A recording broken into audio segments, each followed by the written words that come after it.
ਹਾਂਜੀ ਜੈਨ ਸੀ ਕੀ ਸਾਰਿਆਂ ਨੂੰ ਪ੍ਰੇਜ਼ ਦ ਲਾਰਡ। ਅੱਜ ਅਸੀਂ ਆਏ ਹਾਂ ਜਲੰਧਰ ਸਟੇਸ਼ਨ ਦੇ ਉੱਤੇ ਸੁਸਮਾਚਾਰ ਸੁਣਾਉਣ ਤੇ ਬਿਮਾਰਾਂ ਲਈ ਖਾਸ ਪ੍ਰਾਰਥਨਾ ਹੋਣ ਜਾ ਰਹੀ ਹੈ ਖਾਮਰਾ ਚਰਚ ਔਰ 12 ਔਰ 15 ਦੀ ਵੱਡੀ ਮੀਟਿੰਗ ਆ। ਪ੍ਰਭੂ ਦੇ ਦਾਸ ਪੋਸਟਰ ਅੰਕੂ ਯੂਸੁਫ ਨੂਰੁੱਲਾ ਜੀ ਕਰ ਰਹੇ ਆ ਔਰ ਤੁਸੀਂ ਜਿੰਨੇ ਲੋਕ ਆਨਲਾਈਨ ਦੇਖ ਰਹੇ ਆ ਔਰ ਜਿੰਨੇ ਲੋਕ ਇੱਥੇ ਬੈਠੇ ਆ ਅੱਜ ਸੁਸਮਾਚਾਰ ਸੁਣਾਉਣਾ ਸਾਰਿਆਂ ਨੂੰ ਤੁਸੀਂ ਜ਼ਰੂਰ ਆਓ ਔਰ ਬਿਮਾਰਾਂ ਵਾਸਤੇ ਖਾਸ ਪ੍ਰਾਰਥਨਾ ਕੋਈ ਵੀ ਤੁਹਾਡੀ ਲਾਈਫ ਦੇ ਵਿੱਚ ਦਿੱਕਤ ਆ ਤੁਸੀਂ ਆ ਸਕਦੇ ਆ। ਖੁਦਾਵੰਦ ਦਾ ਆਤਮਾ ਉੱਥੇ ਤੁਹਾਨੂੰ ਟੱਚ ਕਰੂਗਾ। ਸਾਰਿਆਂ ਨੂੰ ਜੈ ਮਸੀਹ।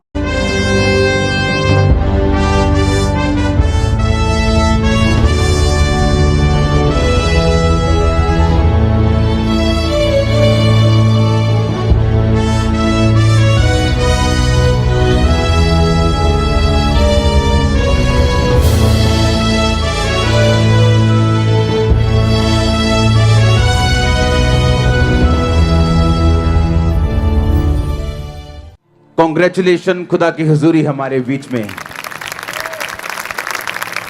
बैठ जाओ अपने शरीर में। आत्मा में आप मेरे साथ खड़े हैं। अपने हाथों को उठाओ और बोलो, परमेश्वर आज जो मैं सुनूं सौ गुना फलों को लेके आऊं। प्रभु यीशु मसीह के सामर्थी नाम में हम मांगते हैं। एक बात को आपने याद रखना, परमेश्वर ने कहा तुम्हारी लड़ाई शारीरिक नहीं आत्मिक है।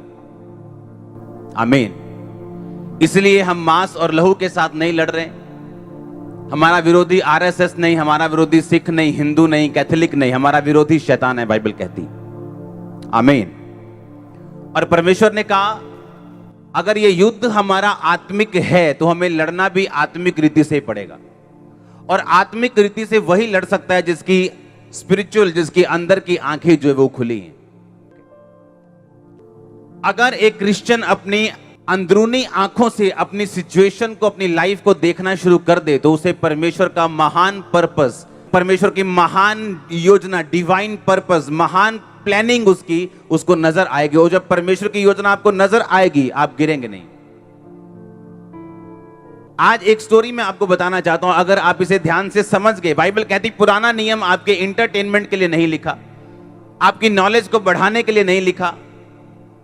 ये कोई टोटका नहीं है कि आप 100 बार पढ़ोगे तो आप ठीक हो जाओगे। बाइबल परमेश्वर के लिखे हुए वचन है, यानी परमेश्वर के जो वचन रियल है वो ये नहीं है, वो बोले गए हैं। इसमें सिर्फ हम जानते हैं कि उसने बोला क्या था।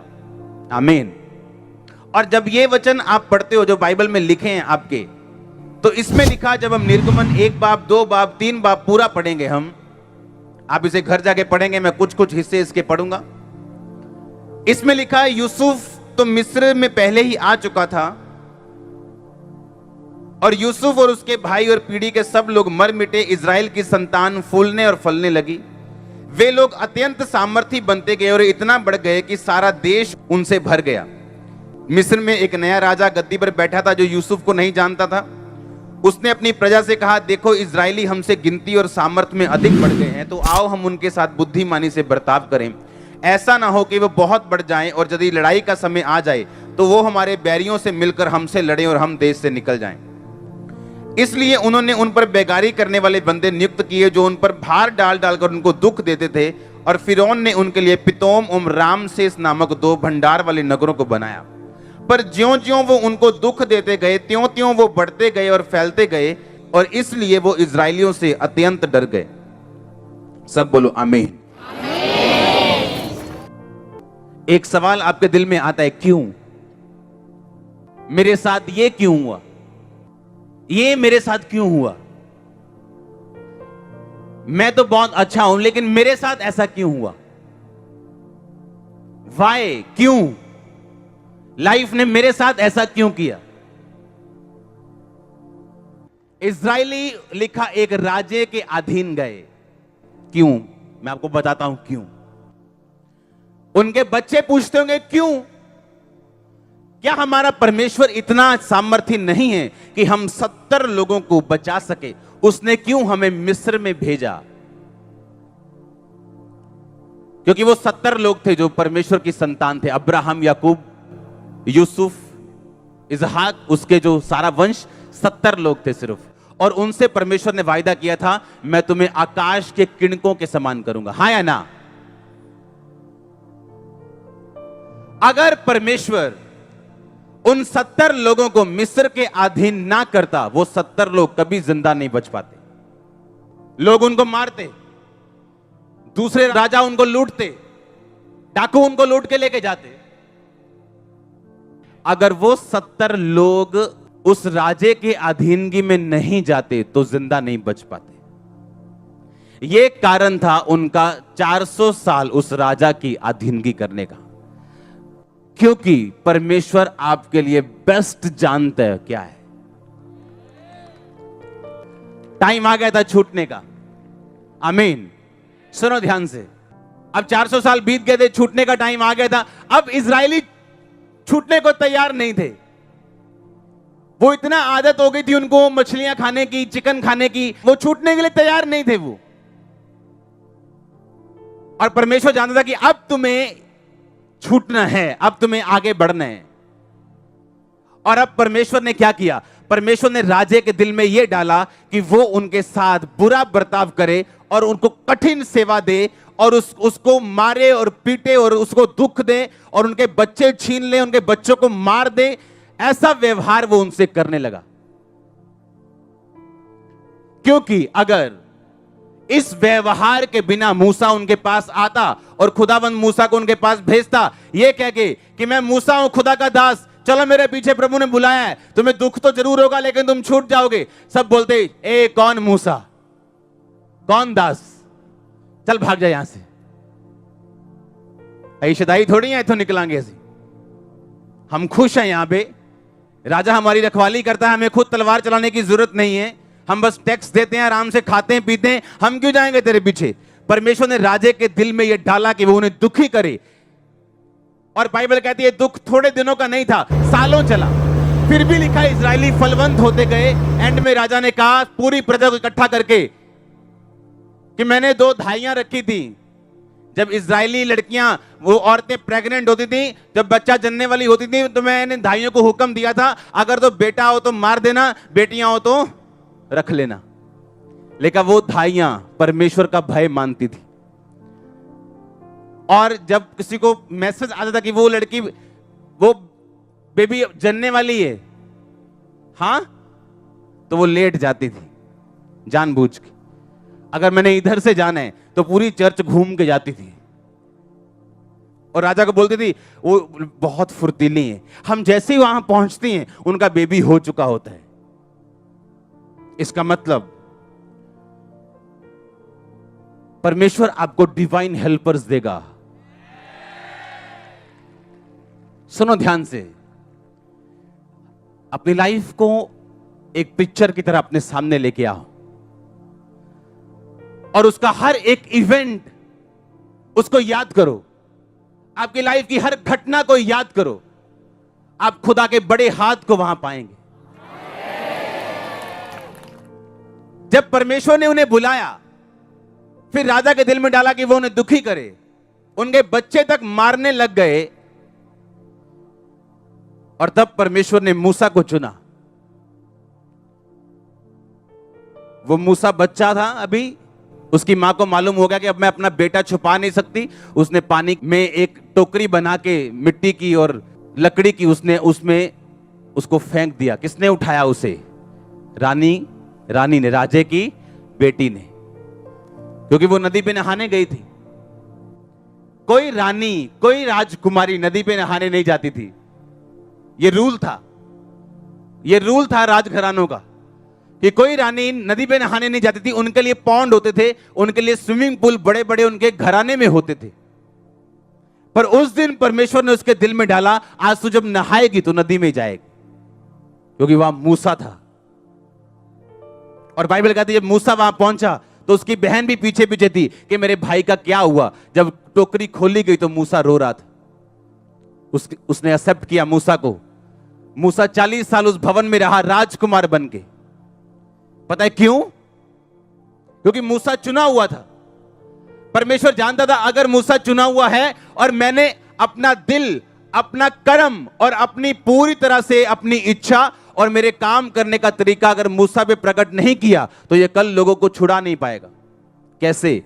क्योंकि मूसा राजघराने में बड़ा हुआ। जब मूसा अभी पलंग पे होता था तो पलंग से नीचे उतरने के लिए जूती आती थी सोने की, कारपेट बिछता था और मूसा निकलता था। और जब मूसा 40 साल का हुआ, उसे मालूम हुआ अरे मैं तो हिब्री हूं, मैं तो मिस्री थोड़ी हूं, मैं अपने भाइयों को छुड़ाऊंगा। और बाहर जाके दो भाई जब लड़ रहे थे, उसने एक मिस्री को मार दिया और रेत में छुपा दिया। अगले दिन जब बाहर गया तो उसके अपने हिब्री भाई बोले, ए हमें मत रोक, जैसे कल तूने एक मिस्री को मार दिया था, तुझे हमें मारने आया। मूसा को समझ आ गई, ना तो बल से, ना मेरे राज से, ना शक्ति से, अगर खुदा का काम करना है तो किसके द्वारा होगा। लेकिन मूसा भागा, क्योंकि मूसा को लगता था अपनी शारीरिक पोजीशन, अपनी राजकुमार की कुर्सी, अपनी पावर और अपने पैसे से मैं परमेश्वर का काम कर लूंगा। इसलिए मेरे भाइयों और बहनों, लोग सेवकाई में फेल हैं क्योंकि सेवकाइयां पैसे से नहीं चलती, ये परमेश्वर की पावर से चलती हैं। और मूसा को यह बात समझाने के लिए परमेश्वर ने उसको 40 साल की ट्रेनिंग करवाई। 40 साल वो राजकुमार के घराने में रहा, उसकी बात को कोई मोड़ नहीं सकता था, अथॉरिटी वाला बंदा बना दिया उसको। पर उसको यह बात फिर समझाई गई ट्रेनिंग के द्वारा कि तेरी शारीरिक अथॉरिटी, तेरी शारीरिक पोजीशन, तेरा फेम, तेरी पावर, तेरा पैसा परमेश्वर के लिए कुछ नहीं कर सकता। लेकिन मूसा भागा, जब उसे मालूम हुआ कि मेरी कत्ल की बात खुल गई, लेकिन वहां से भागा, अगले देश में चला गया, मिधान में। वहां पे उसको कुछ औरतें मिली जिनके साथ चरवाहों की लड़ाई हो रही थी। मूसा ने उन्हें बचाया, उनकी भेड़ों को पानी पिलाया। फिर उसी लड़कियों के पिता ने मूसा को अपने घर में रहने के लिए इनवाइट कर दिया और उसी लड़की से उसकी शादी हो गई। और बाइबल कहती 40 साल मूसा ने भेड़ों और बकरियों को चराया।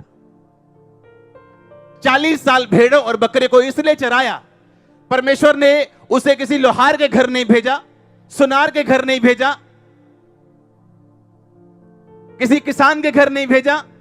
परमेश्वर ने भेड़ों और बकरियों को चराने वाले के घर में भेजा, ताकि मूसा ये जान सके जब मैं उसको बुलाऊं कि जिस तरह ये भेड़ और बकरियां अपने आप नहीं चर सकती, उसी तरह तू मेरे लोगों को चराएगा एक दिन। हर चीज ट्रेनिंग के नीचे थी, एवरीथिंग। मूसा का दुख, मूसा का सुख, 40 साल पैलेस में रहना, 40 साल भेड़ बकरे को चराना, एवरीथिंग वाज प्री प्लान्ड। पहले से निर्धारित था, पहले से उसका खाता खुल चुका था परमेश्वर के सामने। वो पहले से ही सब कुछ प्री प्लान था। आप एक फिक्स मैच खेल रहे हो, एंड में जीत आपकी है। Pre plan match, fix match, जहां परमेश्वर उसको जानता है कि इसको जब मैं 80 साल का बुलाऊंगा, ये नहीं कहेगा आकाश में राजा पैदा होता तो मुझे इतना टेंशन नहीं होती, मैं ऐसे ही खुदा का काम कर देता। काश मैं करोड़पति होता तो ऐसे ही क्रूसेड कर लेता। करोड़पति फेल हैं क्रूसेड्स में। करोड़ों रुपया क्रिश्चियन कई लोगों के पास, एक रू नहीं बचती उनसे साल में। प्रॉब्लम ये है, जब एक क्रिश्चियन नहीं जानता कि मैं फिक्स मैच में हूं, उसे लगता है नहीं ये प्रॉब्लम मुझे खत्म कर देगी, ये दर्द मुझे खत्म कर देगा, ये डाइवोर्स उसे खत्म कर देगा, ये बिजनेस फेलियर मुझे हार्ट अटैक दे देगा। नेवर। आप उनमें नहीं हो, आप उनसे ले लिए गए हो। वो दूसरे लोग हैं जो फेलियर से हार्ट अटैक होते हैं। आपका हार्ट फलवंत होगा और ब्लेस होगा। प्रेज़ द लॉर्ड ਸਾਰਿਆਂ ਨੂੰ ਜੈ ਮਸੀਹ ਦੀ। ਜਿਨੇ ਆਨਲਾਈਨ ਵੇਖ ਰਹੇ ਆ ਸਾਰਿਆਂ ਨੂੰ ਜੈ ਮਸੀਹ ਦੀ। ਅੱਜ ਅਸੀਂ ਜਲੰਧਰ ਸਟੇਸ਼ਨ ਦੇ ਵਿੱਚ ਸ਼ੁਭ ਸਮਾਚਾਰ ਲੈ ਕੇ ਆਏ ਆ ਔਰ ਤੁਹਾਨੂੰ ਅਸੀਂ ਇਨਵਾਈਟ ਕਰਨਾ ਚਾਹੁੰਦੇ ਆ 12 ਔਰ 15 ਦੀ ਮੀਟਿੰਗ ਜੋ ਖਾਮਰਾ ਚਰਚ ਦੇ ਵਿੱਚ ਬਹੁਤ ਵੱਡੀ ਹੋ ਰਹੀ ਆ। ਉਹਨਾਂ ਦੇ ਵਿੱਚ ਦੁੱਖੀਆਂ ਬਿਮਾਰਾਂ ਵਾਸਤੇ, ਜਿਹੜੇ ਬਿਮਾਰ ਵਾ ਕਈ ਸਾਲਾਂ ਤੋਂ ਬਿਮਾਰ ਬੈਠੇ ਆ, ਉਹਨਾਂ ਦੇ ਲਈ ਪ੍ਰਾਰਥਨਾ ਕੀਤੀ ਜਾਂਦੀ ਆ। ਘਰ ਦੀਆਂ ਸਮੱਸਿਆਵਾਂ, ਪ੍ਰੋਬਲਮਾਂ, ਉਹਨਾਂ ਦੇ ਲਈ ਖਾਸ ਪ੍ਰਾਰਥਨਾ ਕੀਤੀ ਜਾਂਦੀ ਆ। ਤੁਸੀਂ ਆਇਓ ਔਰ ਪ੍ਰਭੂ ਦੀਆਂ ਵੱਡੀਆਂ ਆਸ਼ੀਸ਼ਾਂ ਨੂੰ ਲੈ ਕੇ ਜਾਇਓ। ਸਾਰਿਆਂ ਨੂੰ ਜੈ